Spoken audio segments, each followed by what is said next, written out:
10 अप्रैल 1912 ये वो दिन था जब दुनिया का सबसे बड़ा और महंगा तरीन बहरी जहाज टाइटैनिक अपने पहले सफर और बदकिस्मती से अपने आखिरी सफर पर बर्तानिया से न्यूयॉर्क की तरफ रवाना हुआ।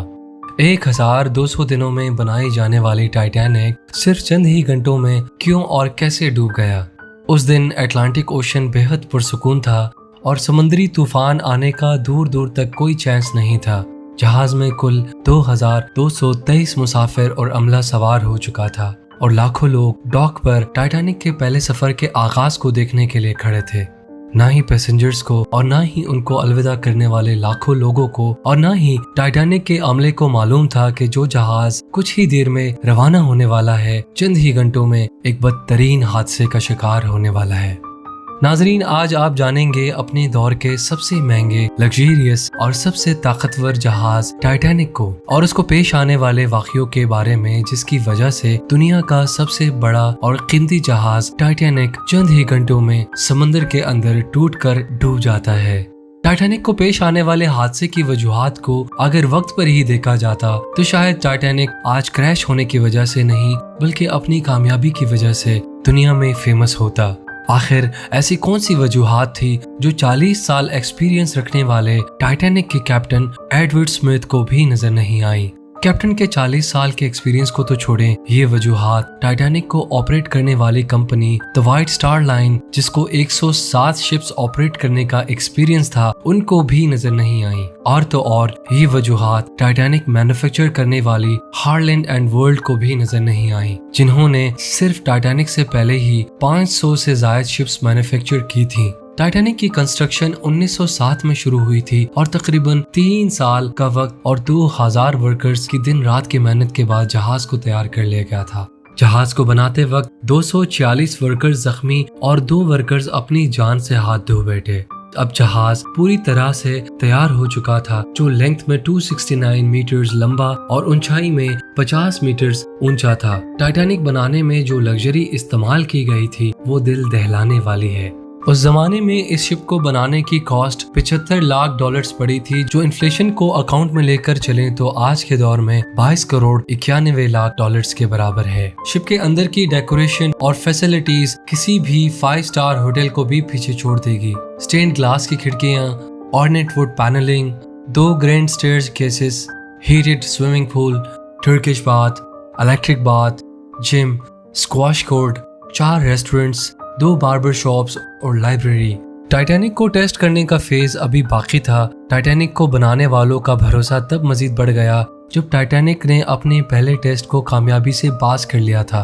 टेस्ट पास करते ही पूरी दुनिया में मुख्तलिफ अखबारों में इसकी मार्केटिंग की गई, जिसकी हेडिंग थी द अनसिंकेबल टाइटैनिक, यानी कभी न डूबने वाला जहाज बना लिया गया है। जहाज का पहला सफर इंग्लैंड के शहर साउथहैम्पटन से शुरू होना था, जिसका दिन 10 अप्रैल 1912 मुकर्रर किया गया था और जिसकी मंजिल अमेरिका का शहर न्यूयॉर्क रखा गया था। टाइटैनिक में 3rd क्लास के टिकट $30, 2nd क्लास $60 और 1st क्लास $150 में फरोख्त हुई थी, जबकि 1st क्लास स्वीट की टिकट $4350 में फरोख्त की गई थी। इस मार्केटिंग के नतीजे में यकायक सारी टिकट्स बुक कर ली गई थी और आखिरकार वो दिन आ ही गया था जब टाइटैनिक अपने पहले सफर का आगाज करने वाला था। दोपहर को ठीक 12 बजे टाइटैनिक ने अपने पहले सफर का आगाज कर दिया था और साथ ही टाइटैनिक की गलतियां सामने आना शुरू हो गई थी जो इसके डूबने के बायस बनी। कैप्टन स्मिथ को मालिकान की तरफ से डेडलाइन मिल चुकी थी कि किसी भी सूरत में 17 अप्रैल तक यानी सिर्फ 7 ही दिनों में न्यूयॉर्क पहुंचना है। इसी वजह से कैप्टन ने जहाज की रफ्तार शुरू से ही बहुत तेज रखी थी और यही उन वजूहात में से एक वजह थी जो टाइटैनिक के डूबने का सबब बनी। कैप्टन स्मिथ को मालिकान की तरफ से दी गई इंस्ट्रक्शंस और प्रेशर की वजह से न्यूयॉर्क जल्द से जल्द पहुंचना था, क्योंकि ये टाइटैनिक का पहला सफर था और वो अगर न्यूयॉर्क टाइम से ना पहुंचते तो टाइटैनिक की रेपुटेशन को काफी नुकसान होता। दुनिया की कोई भी गाड़ी हो, मशीन हो या फिर जहाज, उनके कई ऑपरेटिंग प्रोसीजर्स होते हैं जिनमें स्पीड लिमिट भी इन प्रोसीजर्स का एक पार्ट होता है और वो पार्ट टाइटैनिक के सफर के आगाज में ही वायलेट किया गया था। थोड़ी ही देर में जहाज साउथहैम्पटन के पोर्ट को इतना पीछे छोड़ गया कि दूर दूर तक नीले समुद्र के अलावा कुछ भी नजर नहीं आ रहा था।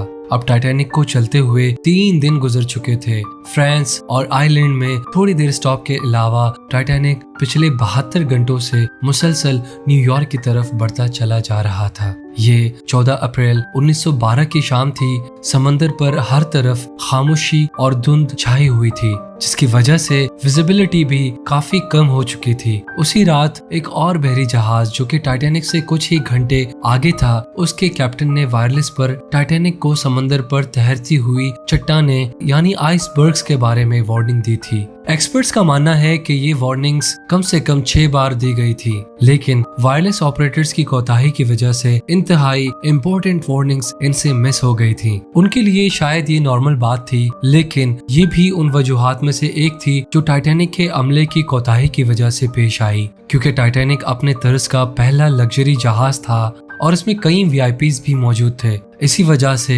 ज्यादातर टाइटैनिक का अमला फर्स्ट क्लास पैसेंजर्स की खिदमत में मसरूफ था। अगर इन वार्निंग्स को सीरियस लिया जाता तो आगे का पूरा सीन ही अलग होता। जहाज की स्पीड भी ज्यादा थी और इनसे एक बहुत इंपॉर्टेंट वार्निंग भी मिस हो चुकी थी। टाइटैनिक अब तेजी से इंतहाई बेखौफ अंदाज में आइसबर्ग की रेंज में बढ़ता जा रहा था, लेकिन अभी भी टाइटैनिक को हादसे से बचाया जा सकता था, क्योंकि जहाज के पहरेदार अलर्ट थे, जो किसी भी आइसबर्ग की इत्तला दूर से देखने पर ही कैप्टन को देने के लिए रेडी थे। लेकिन दूर से आइसबर्ग नुमा चट्टानों को देखने के लिए जिस दूरबीन की जरूरत होती है वो ही शिप पर नहीं थी। पहरेदार अलर्ट तो थे, लेकिन वो आइसबर्ग को दूरबीन ना होने की वजह से दूर से नहीं देख सके। आइसबर्ग की खबर कैप्टन स्मिथ को उस वक्त हुई जब जहाज के पहरेदारों ने खबर दी कि जहाज के बिल्कुल सामने एक 100 फीट की साइज जितना ऊंचा आइसबर्ग आ रहा है। लेकिन अब बहुत देर हो चुकी थी, क्योंकि आइसबर्ग इंतहाई करीब आ चुका था। अटलांटिक ओशन में अक्सर शिप्स को ऐसे आइसबर्ग्स का सामना करना पड़ता है जिसको बड़े बड़े बहरी जहाज आराम से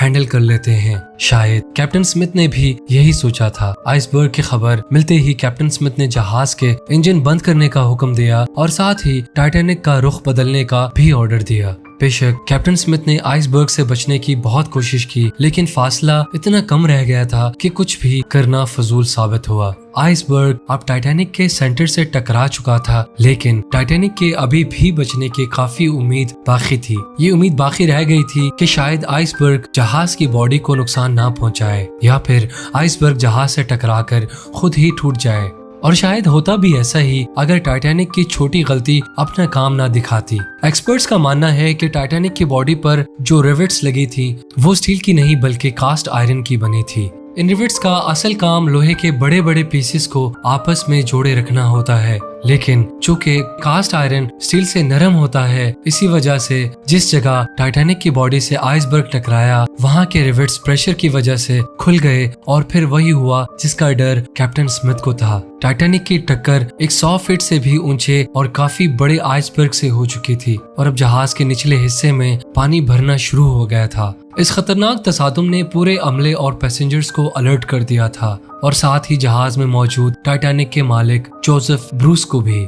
बेशक टाइटैनिक में पानी भरना शुरू हो गया था, लेकिन अभी भी टाइटैनिक के बचने की उम्मीद बाकी थी, क्योंकि टाइटैनिक को ऐसे डिजाइन किया गया था कि अगर इसके 3 फ्लोर्स में पानी भर भी जाए फिर भी ये डूब नहीं सकता। लेकिन बदकिस्मती थी इस जहाज की कि पानी 3 फ्लोर्स को क्रॉस करके 4थे फ्लोर तक जा पहुंचा। अब मामला हाथ से निकल चुका था। टाइटैनिक आहिस्ता आहिस्ता ओशन में डूबता जा रहा था। अब जहाज की फिक्र किए बगैर इसमें मौजूद पैसेंजर्स की जान बचाने का वक्त आ चुका था। कैप्टन स्मिथ ने रेडियो पर इमरजेंसी अलर्ट जारी कर दिया था। जब तक कोई मदद के लिए आता तब तक पैसेंजर्स को लाइफ बोट्स में शिफ्ट करने का प्लान किया गया। जहाज में टोटल 32 लाइफ बोट्स की जगह थी, लेकिन कोताही की वजह से सिर्फ 20 ही बोट्स रखी गई थी। तकरीबन 1900 पैसेंजर्स थे और बोट्स सिर्फ 20 थीं।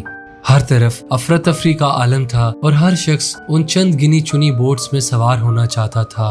12:45 पर पहली इमरजेंसी कश्ती समंदर में उतारी गई, लेकिन यहाँ हुई एक और बड़ी गलती।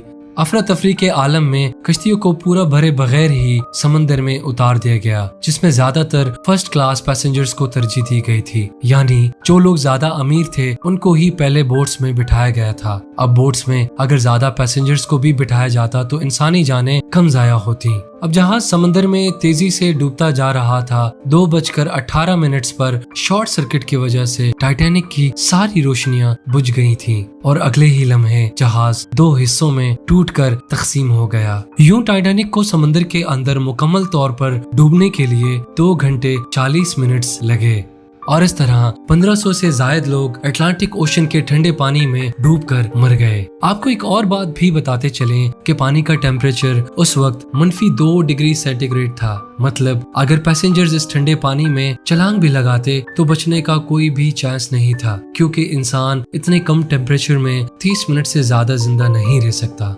कहा जाता है कि मरने वालों की तादाद 1500 से भी काफी ज्यादा थी, क्योंकि जिन लोगों की जहाज के हमले से जान पहचान थी उनमें से काफी लोग जहाज पर बगैर टिकट के सवार हो गए थे। जिंदा बच जाने वालों में सबसे ज्यादा तादाद बच्चों और खवातीन की थी। दूसरी तरफ कैप्टन स्मिथ था, जो सारा वक्त लोगों की जान बचाने में लगा रहा और वो आखिरी आदमी था जिसने डूबते जहाज से छलांग लगाई थी। और टाइटैनिक पर मौजूद म्यूजिशियंस टाइटैनिक डूबने तक तकरीबन 2 घंटे तक अपने वायलिन्स बजाते रहे, ताकि टाइटैनिक पर मौजूद अमले और पैसेंजर्स का खौफ कम हो। टाइटैनिक के मलबे को 1985 में ढूंढा गया। ये अटलांटिक ओशन में 12,000 फीट की गहराई में पड़ा हुआ था। टाइटैनिक के डूबने से पहले इसके कैप्टन स्मिथ के आखिरी अल्फाज अपने अमले के लिए थे कि मैं तुम सब से बहुत खुश हूँ, क्योंकि तुम सब लोगों ने अपनी ड्यूटी बखूबी अंजाम दी है। इससे ज्यादा हम कुछ नहीं कर सकते थे। टाइटैनिक में बच जाने वाले मुसाफिरों में आखिरी इंसान मेलविना डीन थी, जो कि 31 मई 2009 को 97 साल की उम्र में चल बसी।